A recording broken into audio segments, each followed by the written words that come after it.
विद्यार्थी मित्र हो नमस्कार. मी LD ढगे. आमच्या इनोव्हेटिव्ह पब्लिकेशनच्या डिजिटल प्लॅटफॉर्मवर आपले हार्दिक हार्दिक स्वागत करतो.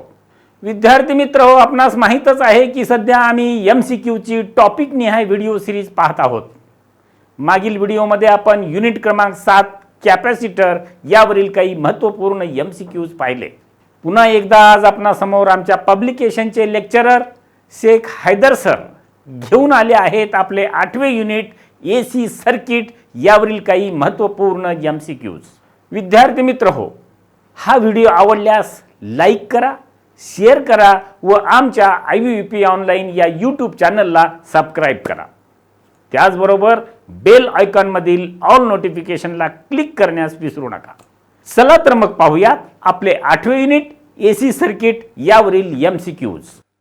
पहला सवाल है, what is the unit of susceptance, यानी ससेप्टेंस का यूनिट क्या है. Option number A ohm, option number B mho, option number C henry, option number D farad. अब हमको देखना है what is mean by susceptance. पहले तो ससेप्टेंस के बारे में देखेंगे, उसके बाद में उसका यूनिट बताएंगे. ठीक है, अभी what is mean by susceptance. The susceptance is the reciprocal of impedance, यानी इम्पीडेंस का रेसिप्रोकल है. जैसा इम्पीडेंस का यूनिट है ओहम, वैसी इसका यूनिट हो जाएगा मो, यानी ससेप्टेंस का यूनिट होगा मो, यानी ऑप्शन नंबर बी सही होगा.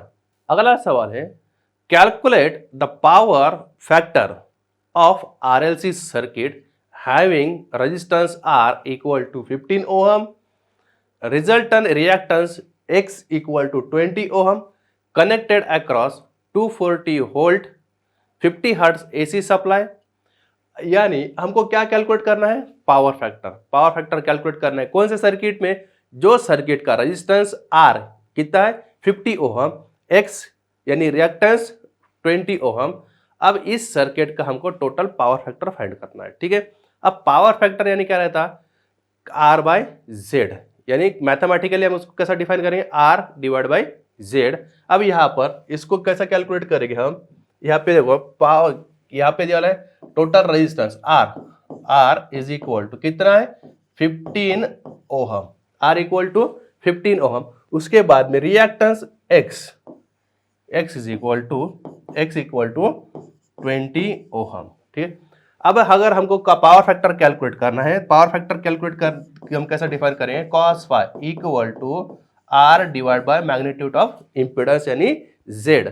ठीक है, अब ये Z अगर कैलकुलेट करना पड़े तो Z की मैग्नीट्यूड इज इक्वल टू यानी magnitude of impedance R square plus XL square, यानी मैग्नीट्यूड ऑफ इम्पीडेंस क्या होगा, √R square plus XL square. ठीक है, अभी हमारे पास यहाँ पे रेजिस्टेंस यानी R की वैल्यू अवेलेबल है, उसके बाद में रिएक्टेंस XL की भी वैल्यू अवेलेबल है, तो हम यहाँ से ये Z इम्पीडेंस कैलकुलेट कर सकते हैं. ठीक है, अब इसको हम कैलकुलेट करेंगे. देखो Z is equal to R √R का वैल्यू हमारे पास कितना है 15 ओहम, कितना है 15 ओहम स्क्वायर प्लस XL का वैल्यू कितना है 20, तो 20 स्क्वायर. ठीक है, अभी यहाँ पर R का वैल्यू कितना है 15 ओहम, 15 का स्क्वायर होगा 2, यहाँ पे लिख लेते हैं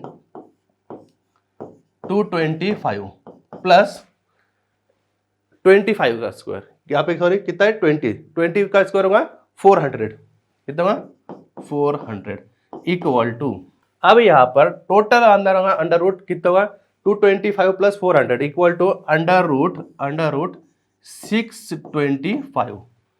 अब 625 यानी 625 का स्क्वायर रूट कितना होगा 25, यानी इसका 625 का स्क्वायर रूट कितना होगा 25 इक्वल टू 25, यानी हमारे पास इम्पीडेंस Z का वैल्यू कितना है 25. ठीक है, अब पावर फैक्टर क्या हुआ cos phi equal to R divide by Z. अब R का वैल्यू हमारे पास कितना है 15 ohm, 15 divide by impedance Z का वैल्यू कितना है 25, तो यहाँ पर होगा cos phi R/Z is equal to 15/25 is equal to 0.6, यानी होगा इसका आंसर इक्वल टू 0.6, यानी पावर फैक्टर हमारा कितना कैलकुलेट हुआ 0.6. यहाँ पे ऑप्शन नंबर ए है 0.5, ऑप्शन नंबर बी है 0.8, ऑप्शन नंबर सी है 0.7, ऑप्शन नंबर डी है 0.6. यानी ऑप्शन नंबर डी सही आंसर होगा। अगला सवाल है what is the face displacement in three phase AC circuit. Three phase AC circuit में तीन फेज का डिस्प्लेसमेंट कितना होगा। ठीक है, अभी यहाँ पर ऑप्शन नंबर ए है 90 डिग्री, ऑप्शन नंबर बी है 180 डिग्री, ऑप्शन नंबर सी है 120 डिग्री, ऑप्शन नंबर डी है 270 डिग्री।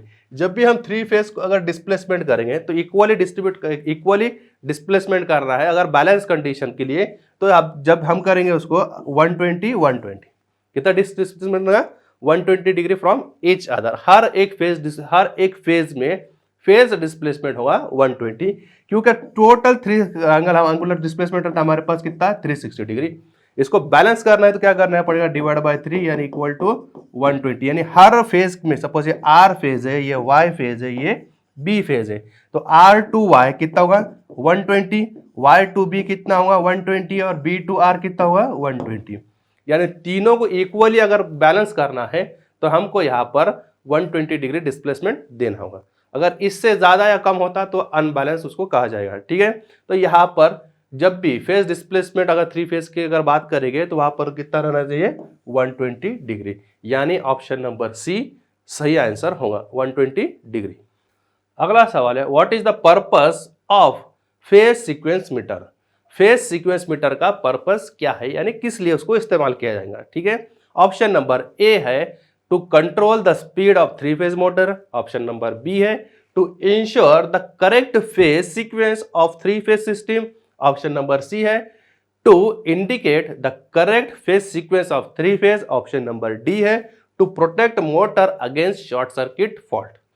अब जो फेज सीक्वेंस जो मीटर है ये किसी भी फॉल्ट या प्रोटेक्शन के लिए नहीं किया और इसका इस्तेमाल किया नहीं जाता। ठीक है, यानी कोई भी प्रोटेक्शन पर्पस के लिए इसका इस्तेमाल नहीं किया जाता, सिर्फ फेज सीक्वेंस आइडेंटिटी के लिए किया जाता है। यानी जब भी हमें कभी कभी three phase parallel operation for transformer या three phase parallel operation of generator, जहां पर पोलैरिटी यानी और phase sequence correct phase sequence में कनेक्ट करना बहुत जरूरी होता है, वहां पर इस मीटर को हम इस्तेमाल किया था to check the phase sequence of three phase system. यानी यहां पर करेक्ट आंसर होगा option number B to ensure the correct phase sequence of three phase system, यानी थ्री फेज सिस्टम का फेज सीक्वेंस इंश्योर करने के लिए ही थ्री फेज सीक्वेंस मीटर का इस्तेमाल किया जाएगा। अगला सवाल है what will you obtain positive reading in the watt meter read negative reading during three phase two watt meter method. यानी जब भी हम पावर मेजरमेंट करेंगे three phase two watt meter method से, अगर वैट मीटर निगेटिव रीडिंग अगर read कर रहा है तो हम उससे पॉजिटिव रीडिंग कैसा लेंगे। ठीक है, ऑप्शन नंबर ए है the reversing the connection of power coil in meter, option number B है to disconnecting the connection of current coil in meter, option number C है by interchanging the connection of input terminals, option number D है by reversing the pressure coil and current coil connection in meter. अब देखो जब भी हम three phase two watt meter method का इस्तेमाल करेंगे फॉर पावर मेजरमेंट के लिए, अगर वैट मीटर नेगेटिव रीड कर रहा है, नेगेटिव रीड बता रहा है, तो हमको उसको पॉजिटिव कन्वर्ट करने के लिए सिर्फ क्या करना होगा by reversing the connection of pressure coil in meter, सिर्फ प्रेशर कॉइल का कनेक्शन हमको रिवर्स करना होगा बस, बाकी अदरवाइज करंट कॉइल का कनेक्शन में कोई भी हम इंटरचेंज नहीं करेंगे। अगर दोनों इंटरचेंज करेंगे तो फिर से पोलैरिटी चेंज हो जाएगा। ठीक है, तो यहां पर होगा ऑप्शन नंबर ए, ये होगा सही answer by reversing the connection of pressure coil. अगला सवाल which electric term is defined as the total opposition to electric current in parallel circuit. Parallel circuit के अंदर टोटल अपोजिशन कौन सा टर्म बताएगा। या option number A resistance, option number B impedance, option number C susceptance, option number D admittance. अब resistance जो होगा तो एसी सर्किट के लिए नहीं बताएगा, ओनली डीसी सर्किट होगा। अगर एसी सर्किट होगा वहां पर resistance as well as inductive reactance ये भी क्या होगा अवेलेबल है, क्योंकि इंडक्टिव रिएक्टेंस कहां पर प्रेजेंट रहेगा जहां पर चेंज इन करंट होगा, तो चेंज इन करंट के लिए होने वाला अपोज होगा रिएक्टेंस प्लस रेजिस्टेंस, इसको हम टोटल कंबाइन अपोजिशन जो होगा total opposition offer to change in electrical current, उसको हम क्या बोलेंगे इम्पीडेंस। तो यहाँ पर होगा रेजिस्टेंस और इम्पीडेंस। अब अगर पैरेलल सर्किट की बात करते हैं तो टोटल कंबाइन जो अपोजिशन होगा तो आप कंबाइन अपोजिशन ऑफर करेगा एडमिटेंस, और करेगा एडमिटेंस। तो यहां पर होगा ऑप्शन नंबर डी सही आंसर, एडमिटेंस। अगला सवाल है which formula is use to calculate form factor. Form factor calculate करने के लिए कौन से फॉर्मूले का इस्तेमाल किया जाएगा। ऑप्शन नंबर ए है effective value to average value, option number B है average value to effective value, option number C है effective value to maximum value, option number D है average value to maximum value. अब form factor क्या रहता है? Form factor is defined as the ratio of RMS value that is effective value of an alternating quantity to average value of an alternating quantity। यानी ये form factor क्या है? एक ratio है। क्या है? रेशियो किसका? RMS वैल्यू यानी इफेक्टिव वैल्यू का, effective value to average value, effective value to average value. यानी ऑप्शन नंबर ए क्या होगा हमारे पास सही आंसर। यहाँ पर क्या है? Effective value to average value, ये दोनों का रेशियो होगा, यानी ऑप्शन नंबर ए क्या होगा सही answer. Form factor it is ratio of effective value to average value. अगला सवाल है what is the current in neutral conductor in three phase unbalance load in star connected system. Neutral के अंदर कित current की वैल्यू क्या होंगी under unbalance condition. Option number A no current will flow, option number B lesser than the lowest current in any one of the phase, option number C algebraic sum of current in two phase only, option number D algebraic sum of all current in three phase. अब यहाँ पर हमको देखना है balance condition और unbalance condition का difference क्या होता है। ठीक है, जब भी अगर थ्री फेज सिस्टम बैलेंस रहेगा, क्या रहेगा? बैलेंस रहेगा, तो under balance condition all sum of all current यानी IR plus IY plus IB। IR मतलब क्या है? Current flow through R phase, Y क्या है? IY क्या होगा? Current flow through Y phase, and IB क्या होगा? Current flow through B phase. अगर तीनों का अगर हम समेशन करें IR plus IY plus IB तो इक्वल टू क्या मिलेगा हमको? जीरो। कब? अंडर बैलेंस कंडीशन में से, और ये जीरो करंट कहाँ पर रहेगा? न्यूट्रल में से।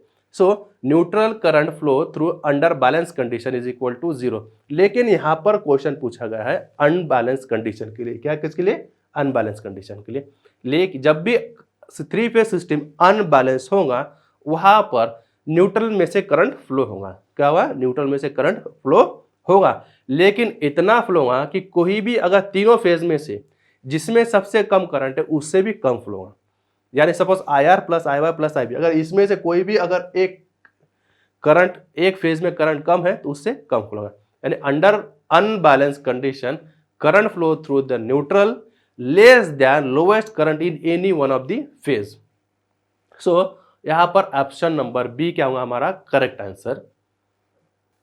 अगला सवाल है what is the power factor if one of wattmeter reading is zero and other read total power in two wattmeter method of three phase power measurement.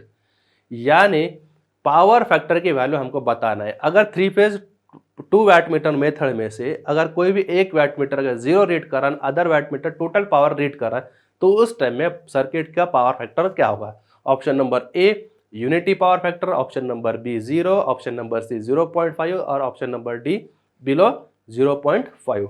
अब यहाँ पर जब भी हम टू वैटमीटर मेथड की बात करेंगे तो total power, total wattmeter reading is equal to W1 plus W2। यानी W1 क्या है? Watt meter reading of first meter, और W2 क्या है? Watt meter reading of second watt meter. अब यहाँ पे देखो अगर बात करें सपोज क्या हो कि भाई एक वैट मीटर हमारा जीरो रीड कर रहा, दूसरा वैट मीटर क्या कर रहा? टोटल पावर रीड कर रहा, तो पावर फैक्टर कितना हुआ? ठीक है, अब W1 इज इक्वल टू हमारे पास क्या होता है? W1 is equal to VI cos 30 minus 5। Voltage और करंट दोनों हम लाइन करंट की बात कर रहे हैं। ठीक है, option number W2 is equal to हुआ VI cos 30 प्लस 5, 30 प्लस 5। अब अगर फॉर एग्जांपल हम अगर पावर Q की वैल्यू यानी किसका, यानी 5 phase angle between voltage and current, इसका वैल्यू अगर हम 60 कंसिडर करते कितना? 5 इज इक्वल टू 60। तो 5 इक्वल टू 60 यानी cos phi equal to 0.5, cos phi equal to 0.5। अब ये वैल्यू अगर दोनों वैट मीटर में हम रखेंगे तो क्या होगा यहाँ पर W1 reading is equal to VI cos 30 minus 60 और W2 is equal to VI cos 30 plus 60। अब यहां पर क्या होगा देखो W2 reading is W2 watt meter second का रीडिंग क्या होगा VI cos 30 प्लस 60, 30 प्लस 60 यानी कितना होगा यहाँ पर 90, cos 90 equal to 0, cos 90 equal to 0। अब यहाँ पर क्या होगा cos 90 equal to 0, 0 multiply by कुछ भी करो एनीथिंग क्या हो जाएगा सब 0। तो यहाँ पर W2 की reading W2 is equal to क्या हो रहा है 0 रीड कर रहा है। अब यहाँ पर हमको मिला W2 की रीडिंग क्या मिला 0 because cos 30 plus 60 is equal to cos 90 equal to 0, 0 multiply by anything यानी W2 का रीडिंग क्या होगा 0 होगा। अब यहाँ पे टोटल रीडिंग में से ही देखो यहाँ पे ऑप्शन हमारे पास था total watt meter reading is equal to W is equal to, अब यहाँ पे क्या हो रहा है W1 प्लस यहाँ पे तो क्या रीडिंग है 0, यानी क्वेश्चन क्या था what is the power factor if one of the watt meter read is 0। यहाँ पे क्या होगा वैट मीटर ने क्या करा 0 रीड करा, ठीक है। और अब एक वैट मीटर तो 0 रीड कर लिया, दूसरा वैट मीटर क्या रीड करेगा टोटल पावर, क्या रीड करेगा टोटल पावर, कौन रीड करेगा W1। अब कब हुआ जब हमने क्या करे cos phi यानी cos 60 किसके तो cos 60 इज इक्वल टू हमारे पास 0.5, तो यहां पर होगा option number C correct answer 0.5। जब भी सर्किट के अंदर पावर फैक्टर 0.5 होगा तब एक वैट मीटर रीड करेगा 0 और अदर वैट मीटर रीड करेगा total power of the circuit. अगला सवाल है what will the reading of two watt meter W1 and W2 इन 3 phase power measurement if the power factor is 0, यानी power factor जब 0 रहेगा तब 3 फेज पावर मेजरमेंट मेथड में से 2 वैट मीटर की रीडिंग किस तरह से होंगी। ऑप्शन नंबर ए है W1 and W2 both are positive, option number B है W1 is equal to W2 with opposite sign, option number C है W1 is positive and W2 is negative, option number D है W1 is 0 reading and W2 is negative reading. अब यहाँ पे जब भी हम power measurement करते with the help of 2 watt meter method तब क्या होगा W1 का रीडिंग क्या होगा W1 is equal to VI cos 30 minus 5 और W2 is equal to VI cos 30 plus 5। अब यहाँ पे हमको क्वेश्चन में बोला है कि अगर पावर फैक्टर अगर 0 रहा तो पावर फैक्टर क्या रहेगा हमारे पास cos phi equal to 0, cos phi is equal to जब 0 कब होगा जब ये phi की वैल्यू क्या रहेगा 90 डिग्री, यानी cos 90 इक्वल टू 0, यानी phi की वैल्यू कितना होगा यहाँ पे जो phi है ये phi का वैल्यू कितना है 90 डिग्री। अब हम यहाँ पर इस phi की वैल्यू अगर रखते हैं यहाँ पे 90 डिग्री तब क्या होगा यहाँ पर क्या हो रहा है cos यहाँ पे रख दिया 90 और यहाँ पे रख दिए प्लस 90, तब यहां पर क्या होगा इस कंडीशन में both the watt meter read equally but opposite sign, यानी option number B W1 and W2 are both opposite sign, equal and opposite sign, तो यहां पर होगा option number B is the correct answer. अगला सवाल है calculate the power factor of the coil having resistance 24 ohm, draw current of 5 ampere at 240 volt 50 hertz AC supply. अगर किसी 240 50 hertz supply basic का सर्किट का रेजिस्टेंस 24 ओहम और circuit का current 5 ohm है तो उसका सर्किट का पावर फैक्टर कितना होगा। Option number A 0.8, option number B 0.6, option number C 0.3, option number D 0.5। अब यहाँ पर देखो हमको दिए वाले वैल्यू क्या क्या है, सर्किट का करंट अवेलेबल है, सर्किट का रेजिस्टेंस अवेलेबल है, सर्किट का दिया वाला वोल्टेज अवेलेबल है, ठीक है। अब यहाँ पे हमको पावर फैक्टर कैसा कैलकुलेट करते हैं हम R/Z, क्या करते हैं R पावर फैक्टर हम डिफाइन करते हैं cos phi, कैसे cos phi equal to R/Z, ठीक है।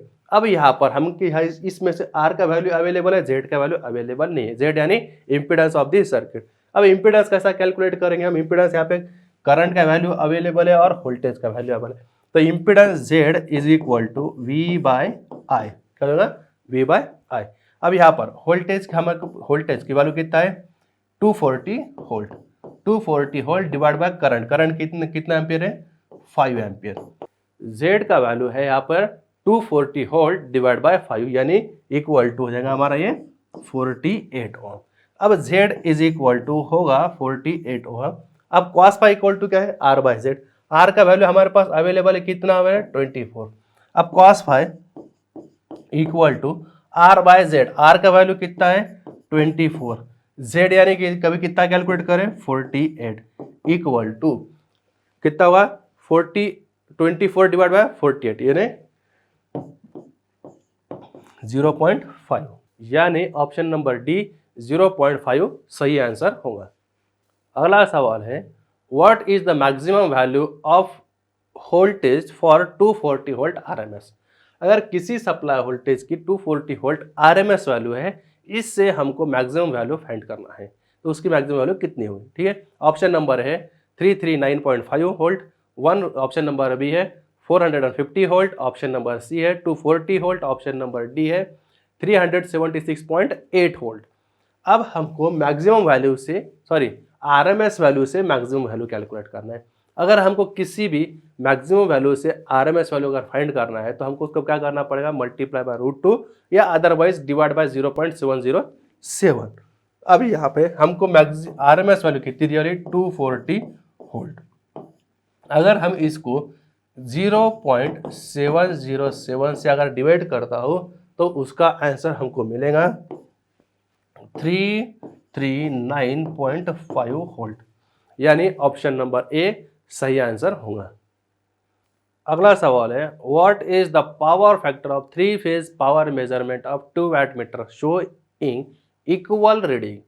अगर 3 फेज 2 वाट मीटर मेथड में अगर दोनों वाट मीटर अगर इक्वल रीडिंग बता रहे हैं तो उस टाइम में सर्किट का पावर फैक्टर कितना होगा?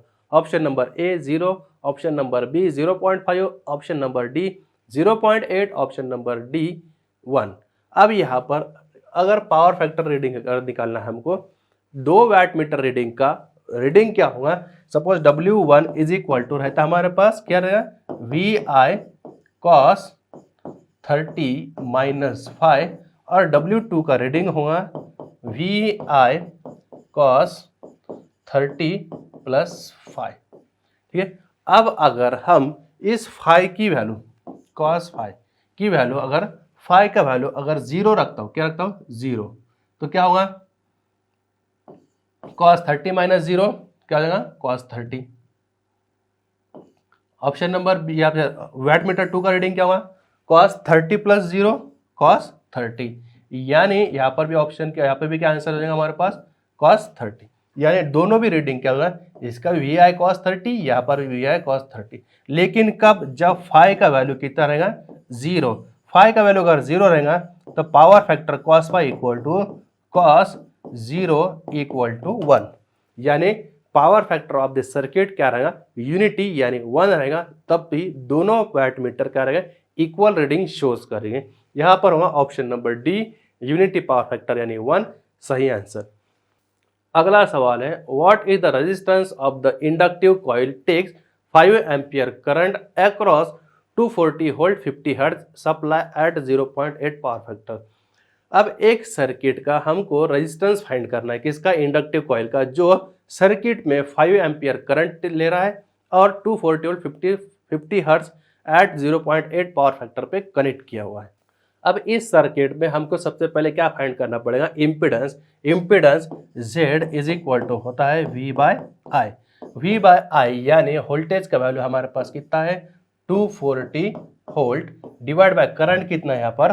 5 एम्पियर। कितना है? 5 एम्पियर यानी 5 equal to 240 volt divide by 50 is equal to 48 ohm यानी इम्पीडेंस का वैल्यू होगा कितना?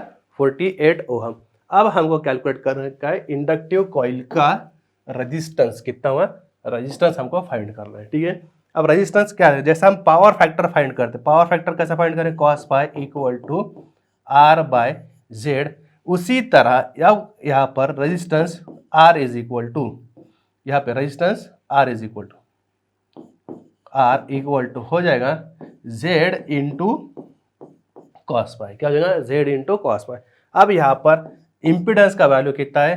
48 multiply by cos pi. Power cos pi यानी क्या है? पावर फैक्टर कितना है? इन 0.8।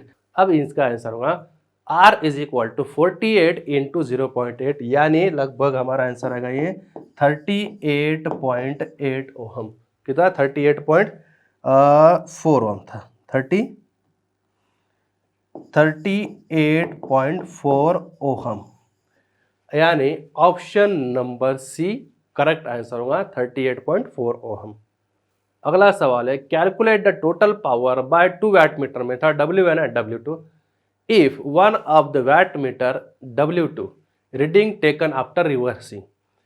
यानी अब टोटल रीडिंग कितना होगा अगर हम W2 यानी सेकंड वाट मीटर की क्या करेंगे, उसकी पोलैरिटी अगर रिवर्स करें तब क्या होगा। ठीक है, अब जब भी हम 2 वाट में total power in 2 watt meter is equal to W1 plus W2।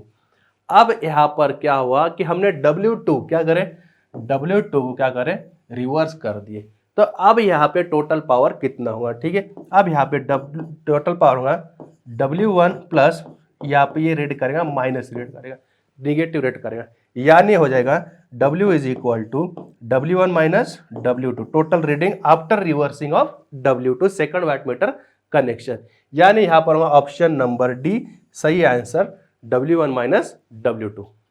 अगला सवाल है what is the main cause for below 0.5 lagging power factor in 3 phase system. यानी 3 फेज सिस्टम में 0.5 पावर फैक्टर लैगिंग के रीजंस क्या क्या है।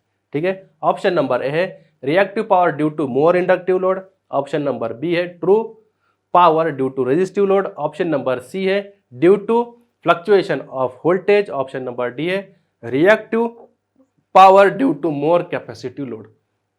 अब पावर फैक्टर यहाँ पे देखो, power factor decreases when the reactive power of the circuit and inductive power of the circuit will be increases. यानी जब भी सर्किट के अंदर रिएक्टिव पावर ऐड होगा, यानी इंडक्टिव लोड जैसा जैसा इंक्रीज होगा वैसा वैसा रिएक्टिव पावर बढ़ते जाएगा। जैसा रिएक्टिव पावर बढ़ेगा वैसा पावर फैक्टर क्या होगा हमारा डिक्रीज होते जाएगा, यानी यहाँ पर होगा option number A correct answer when reactive power due to more inductive load. वही ये क्या होगा main reason of power factor lagging below 0.5।